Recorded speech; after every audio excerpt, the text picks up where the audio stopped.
Hi, my name's Sue Larkey. I'm a teacher of children with autism spectrum disorder and written over 14 books to make a difference to the kids and families you know. Today, I want to talk you through one of my tip sheets on 10 key strategies for setting up your classroom. Those of you know my books, they're full of tips. For example, this one comes from the Ultimate Guide with over 500 tips, everything from setting up your classroom through to a kid getting their driver's license. So let's get into the tips for today. The number one thing is position in the classroom. Now, lots of teachers have thought about where the child's going to sit, which desk, who's going to be next to them. But did you know more behaviour happens in transition than any other time in a school? So when a child's moving from their desk to the mat, from the mat to the line, from the line to assembly, during these transitions, often the same structures aren't in place. So my question is, what number is your child allowed to go in the line? Because so often I go into schools and it's like, he always wants to be first. Yes, because that's predictable. First is predictable. 10th, 11th, that's hard. So give them a number in the line. What I like to do is set them up with a position in the line, and I'll tell them which week they can be first too. I also think at assembly or library, they need to know where they're going to sit. Some of my kids actually need to be near the door, a perceived exit when there's big crowds.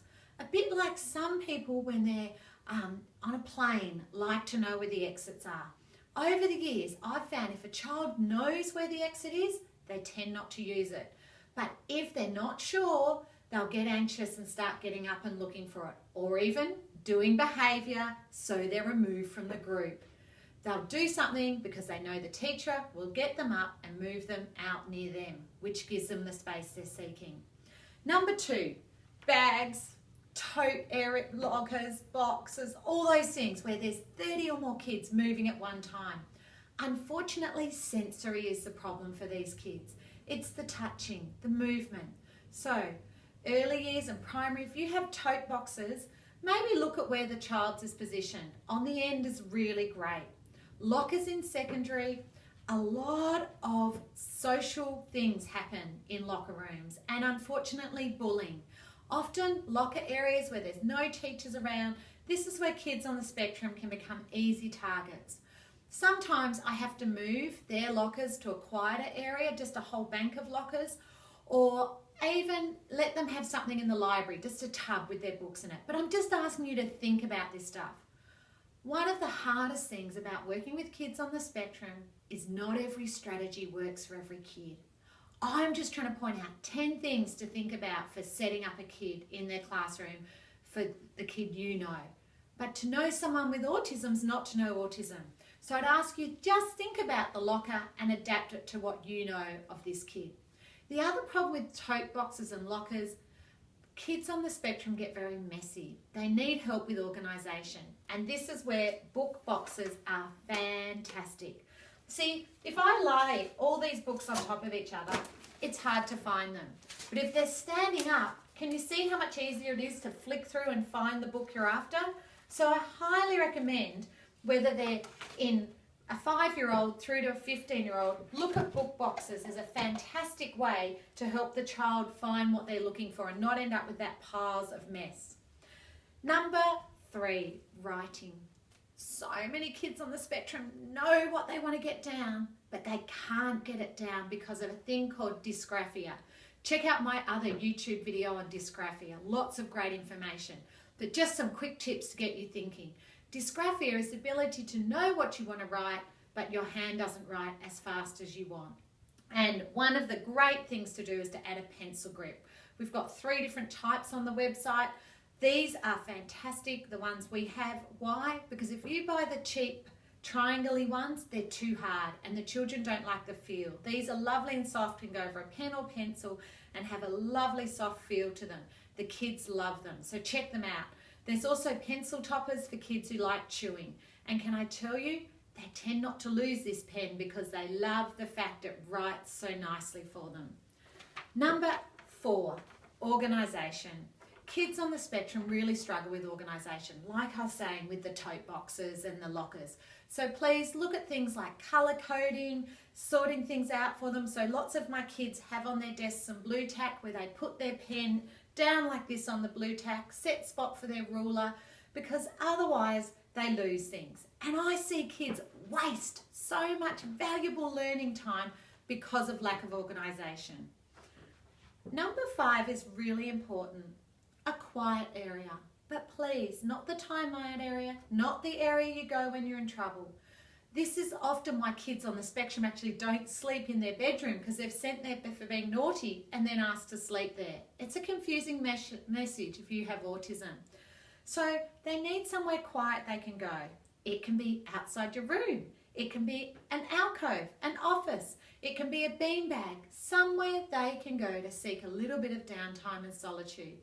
One of my boys, when we were transitioning him, I wasn't so concerned about the teacher as I was about having a classroom with a little room off it that he could go and work in when he got overwhelmed. He was one of these kids that when everyone was moving, noising, having fun, he would get overwhelmed. And if he was allowed to remove himself, it would stop it escalating to a meltdown. Think of yourself. We all need a little quiet area. Number 6, teacher assistants. I call you angels, and lots of you know my red and blue teacher assistant books. Angels, I know one of the frustrations you often have is that you're not really sure what you're meant to do in the room. Can I ask that you sit down with your teachers and write a job description of what you're meant to do for the student this year, or how you're meant to support the child in the classroom? Is it making resources? Is it working one-on-one with the kid? Is it working with a group of kids? Now, one of the most frequently asked questions I get is, how do I get more funding? I really don't know. I wish I did. All of us would love more time for these kids. Me as a teacher, the teacher aide, and families. But guys, whatever time you've got, make sure everyone's clear what to do with that time so we're not wasting that time and you maximise the use of that time. The next one is schedules, timetables and timers. No matter what age, these kids need visual timetables, colour-coded if possible, and to know what's happening. This one is a really important one, and a mum put me onto this about 10 years ago. I had a little boy who often when I needed a visual, I never had it. And she carried around just a notepad and pen, and she would just draw little pictures for him, particularly when you're on yard duty and there's a social issue. So great to be able to pull out a little pencil and paper and draw little comic strips of what happened. Because if you rely too much on verbal, this kid's going to get overwhelmed and often have a meltdown. Which leads us to recess and lunch. Can I just remind you how important social skills are, setting up things for these kids? Please jump on my website. There's about 5 great tip sheets on setting up passive playgrounds, developing social skills. So if you go to my website, www.suelarkey.com, and download the social skills website. Tip sheets. They're really, really helpful. Sorry, it's not a whole website, it's a tip sheet. Okay, toilet and drink. Most kids on the spectrum come in from morning tea, lunch. Miss, can I go to the toilet? I know, so often this drives people mad. Well, guys, it's so important. Again, this comes back to sensory, just like the tote drawers and the lockers. See, at morning tea and lunch, the toilets are busy, the hand dryers are going off, kids are running in and out. And one of my little boys said to me, I said, why don't you go to the toilet at morning tea? And he put out his little hands like this and he said, I don't know the password. Did you know girls stand outside the boys' toilets and play a game asking for a password and don't let them pass unless they know the password? He had no idea that was a game. Other boys would just barge past. However, there's another reason children on the spectrum often ask to go to the toilet during class. Children on the spectrum don't know they need the toilet until they're busting. Their amygdala doesn't tell them I need the toilet till they're busting. So please, if a child on the spectrum asks to go, don't say later, because they can't wait till later. They don't know until they're busting. So think about these things. They do make a huge difference. And think of yourself. If you need the toilet, does it impact on your learning? Oh, I can hear people already thinking, but Sue, he asked to go 10 times a day. We'll just give him 3 toilet passes. Once they're used, that's it. They really 3 or 4 times a day. Whatever you think's reasonable. If they have the toilet pass, they'll learn to use it. And last but not least, remember the importance of sensory tools. Just like my glasses are made for me, each child needs different sensory tools. So for example, if you gave this to a child with autism, they'd pop it. But this one is fantastic, particularly if they like pinching or get angry. Many of my children need to release that stress. So something like this ball is sensational. We've also got things like thinking putty or these little frogs for children who like to have things in their hands for thinking and focusing.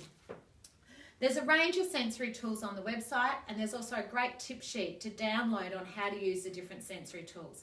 If you don't already, don't forget to sign up to my free e-newsletter. Just go to my website and it says sign up for the free e-newsletter. That will make sure you always get updated information. Thank you.